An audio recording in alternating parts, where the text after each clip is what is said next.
Baby of the millionaire cried nonstop at the restaurant until a homeless black girl said what turned him pale. The baby's cries ripped through the elegant restaurant like glass shattering on marble. Heads turned. Forks stopped midair. The polished silence of wealth cracked under the wails of a helpless child. Victor Langston, dressed in his flawless white suit, bounced his infant son in his arms, sweat breaking on his temples, his jaw flexed with frustration as he whispered, "Come on, Matthew, stop crying. Please, please." But the baby only screamed louder, fists flailing. The sound drilled into every ear in the courtyard. Waiters exchanged awkward glances. Some diners rolled their eyes.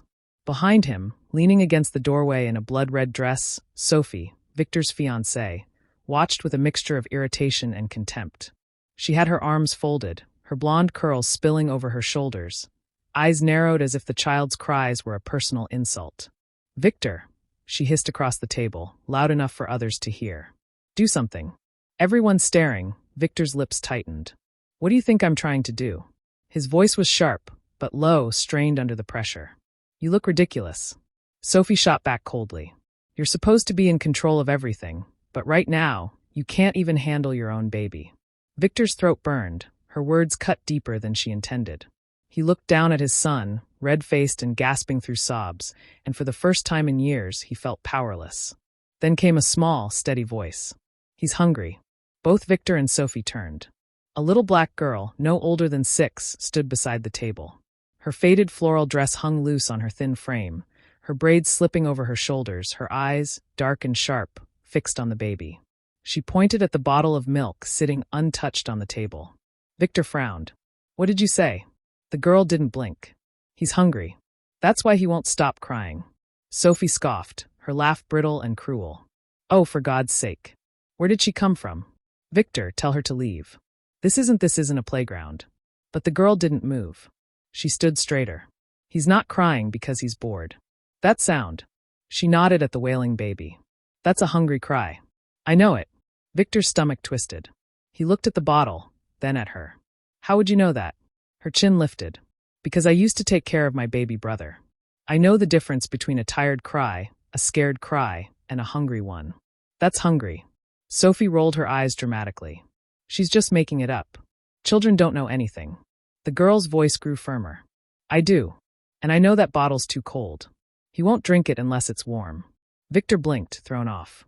He picked up the bottle and touched it. It was cool. Too cool. His chest tightened. "How did you?" He started, but the girl cut him off.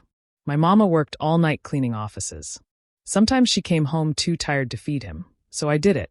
I held him when he cried." I know the courtyard had gone quiet again, the other diners watching this strange scene unfold. Victor stared at her.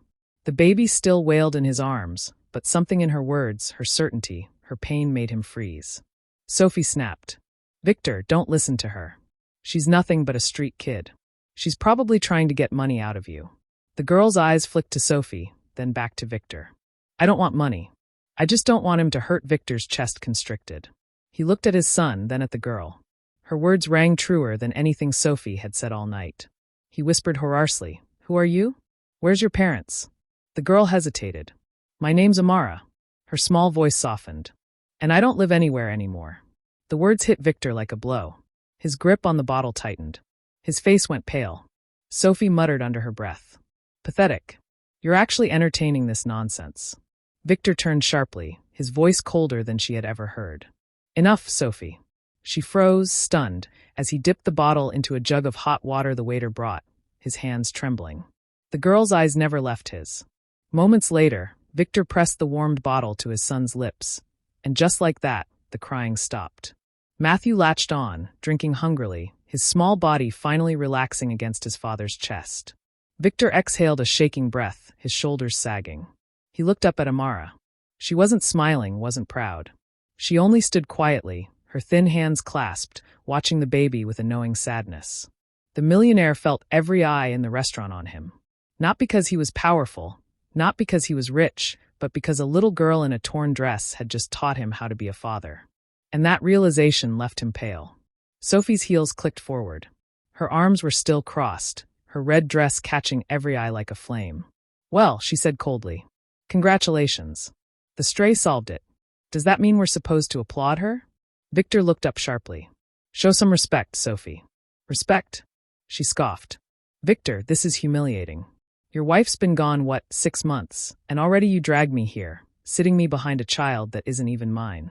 And now a little beggar is the one saving you from embarrassment. What do you think people are saying? Amara flinched at the word beggar. But she didn't leave.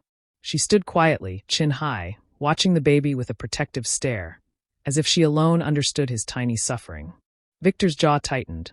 He spoke low, but every word carried weight. My wife didn't leave Sophie. She died. And I am still learning how to raise a newborn without her. His throat tightened, but he forced the words out. So, don't you dare twist this into your little drama. The restaurant fell into stunned silence. Even Sophie froze. Victor's voice broke for the first time that night. She was in the hospital for weeks after giving birth. She never came home. I buried her 3 months ago, and I'm still trying to breathe without her. That's why my son is so young, and that's why I brought you into my life too soon.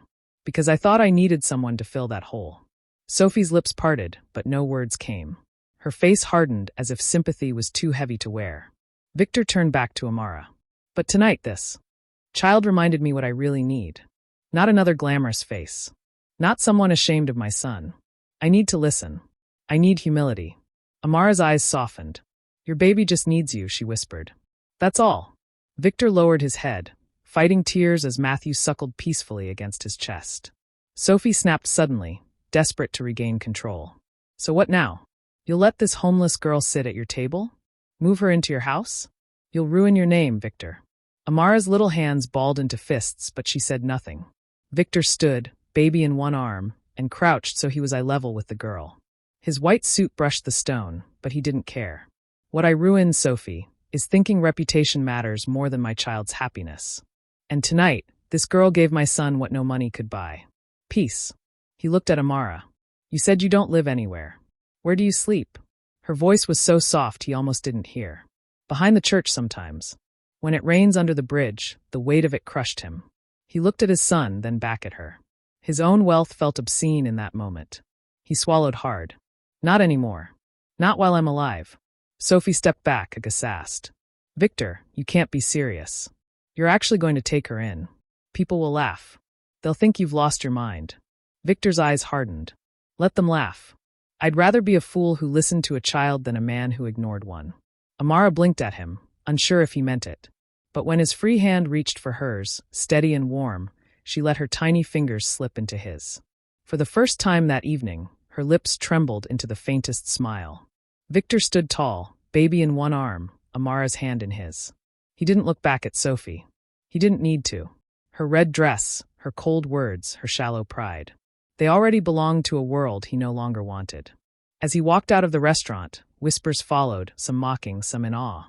But Victor didn't hear them. All he heard was silence. His son finally resting, and the voice of a little girl who had nothing yet gave him everything. If you enjoyed this story, don't forget to give it a thumbs up and hit that subscribe button for more emotional, dramatic, and unexpected tales. And let us know in the comments where in the world are you watching from. We love hearing from all of you. Until next time, stay kind, stay curious, and keep watching.